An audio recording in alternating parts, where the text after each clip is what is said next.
আপনারা দেখছিলেন হাদির যে জানাজা সেটি শেষ হওয়ার পরে এই জাতীয় সংসদের দক্ষিণ প্লাজা এবং মানিক মিয়া এভিনিউতে যারা এই জানাজায় অংশ নিয়েছিলেন তারা এই জানাজা স্থল ত্যাগ করে শাহবাগের দিকে অগ্রসর হচ্ছে।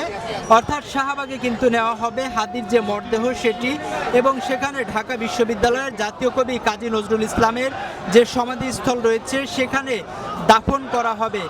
এর আগে যেটি বলছিলাম, আসলে তার পরিবারের পক্ষ থেকে একবার বলা হয়েছিল হাদির শেষ ইচ্ছা ছিল বাবার যে সমাধিস্থল রয়েছে অর্থাৎ ঝালকাঠি জেলার তার যে গ্রামের বাড়ি রয়েছে সেখানে কিন্তু হাদিকে দাফন করা হবে। হাদির এমন একটি ইচ্ছা ছিল বাবার কবরের পাশেই যেন তার শেষ জানাজা হয়। তবে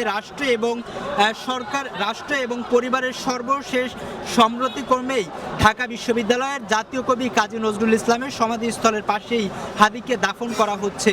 সাউথ টাউনে হোক আপনার স্বপ্নের আবাসন, শতভাগ রেডি প্লট, সাথে সাথেই সাফ কাবলা রেজিস্ট্রি।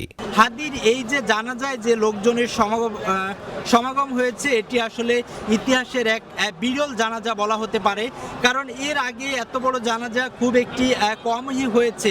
কয়েক লক্ষ লোকের সমাগম হয়েছে হাদির এই জানাজায়, এবং তারা আসলে এখান থেকে এক প্রকার শপথ গ্রহণ করেছে বলা চলে। হাদির এই হত্যার সঙ্গে যারা জড়িত রয়েছে তাদের ভারত থেকে ফিরিয়ে এনে অনতিবিলম্বে খুব দ্রুত তাদের যে বিচার কাজ রয়েছে সেই বিচার কাজ শেষ করতে হবে, এবং এই বিচার কাজের মধ্য দিয়ে অনেকে দাবি করছিলেন এই বিচার কাজ শেষ না হওয়া পর্যন্ত যে জাতীয় নির্বাচনের তফসিল ঘোষণা করা হয়েছে সেই জাতীয় নির্বাচন অনুষ্ঠিত হবে না, এমনটি কিন্তু অনেকে এই জানাজায় যারা অংশ নিতে এসেছেন তারা দাবি তুলেছেন।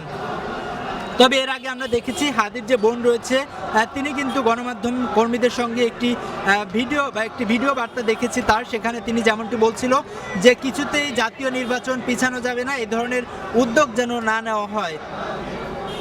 জাতীয় সংসদ ভবনের দক্ষিণ প্লাজার সামনে থেকে হাদির জানাজা শেষে এই ছিল আমার কাছে সর্বশেষ তথ্য।